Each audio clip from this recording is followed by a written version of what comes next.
Kútik radosti. V krásnej dedinke Zlatá Lúka žil malý chlapec Janko. Každé ráno, keď vyšlo slnko, Janko sa tešil na nový deň. Bol veľmi milý a rád pomáhal druhým. Jeho najlepšia kamarátka bola Anička, ktorá sa s ním rada hrala. Spolu robili veľa pekných vecí. Jedného jarného dňa sa Janko s Aničkou vybrali do parku. V parku tiekol malý potôčik, kvety sa jemne hýbali vo vetre a vtáčiky spievali. Po ceste stretli pána Jána, staršieho muža, ktorý všetkým rád rozprával múdre slová. Pán Ján povedal: Deti, buďte vždy milé a pomáhajte si. Každý malý dobrý skutok robí váš deň krajším. Janko a Anička sa usmievali a šli ďalej, pretože chceli robiť len dobré veci. Pri potôčiku zbadali deti malú mačičku, ktorá sedela pod starým stromom. Mačička vyzerala smutne a osamelo. Janko sa k nej priblížil a povedal: Ahoj, malá mačička, potrebuješ pomoc? Pomôžeme ti nájsť domov. Anička si všimla, že mačička má na krku malý odznak s nápisom Mica. Vedeli, že pani Mária, milá pani z ulice, sa veľmi stará o zvieratka. Preto Janko a Anička jemne vzali mačičku do náručia a šli k domu pani Márie. Keď prišli k domu, pani Mária ich srdečne privítala a usmiala sa. Ďakujem vám, deti. Mica patrí mojej susedke pani Evke, ktorá ju veľmi ľúbi.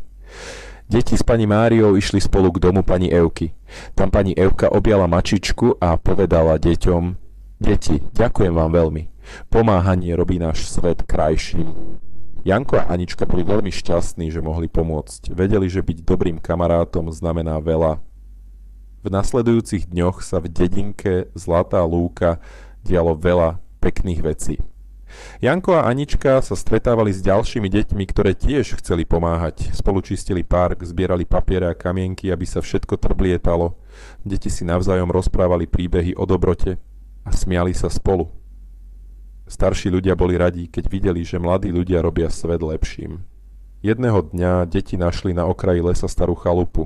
Chalupa vyzerala smutná a opustená. Janko s Aničkou mali nápad. Prečo by sme nepremenili túto chalupu na miesto, kde sa budeme stretávať a hrať? Ostatné deti, rodičia a susedia im ochotne pomáhali. Spoločne upratovali, malovali steny a vysádzali kvety pred chalupou. Každý pomohol, ako vedel. Čoskoro sa stará chalupa zmenila na krásne miesto, kde si všetci ľudia mohli sadnúť, porozprávať sa a spoločne sa smiať. Toto nové miesto nazvali deti Kútik radosti. Každý deň sa tam stretávali, hrali sa, spievali a rozprávali si príbehy o dobre a zle. Boli tam aj starší ľudia, ktorí rozprávali príbehy zo svojho detstva a deti ich počúvali s veľkým úžasom. Každý príbeh bol plný láskavosti a radosti. Deti sa učili, že byť milým a pomáhať ostatným je to najdôležitejšie. Na konci dňa, keď sa slnko pomaly schovalo za kopčeky, Janko s Aničkou sedeli na lavičke pred kútikom radosti. Pozerali sa na farebné kvety a počúvali šepot vetra.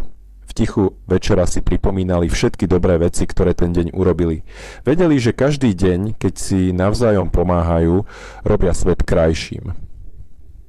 Čoskoro si obyvatelia Zlatej Lúky uvedomili, že deti a ich malé dobré skutky menia celú dedinku.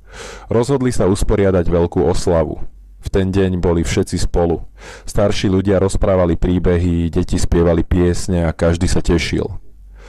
Na oslave sa zdieľali príbehy o tom, ako jeden malý úsmev môže urobiť deň krajším každému.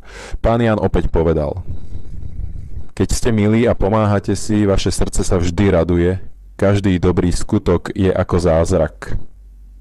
Ľudia sa usmievali a všetci si sľúbili, že si budú ďalej pomáhať a žiť v láske. Janko, Anička a ich kamaráti si uvedomili, že aj keď sú ešte malí, ich skutky majú veľkú silu. Každý deň robili niečo dobré, pomáhali susedom, upratovali park, zbierali kvety a hrali sa rôzne hry.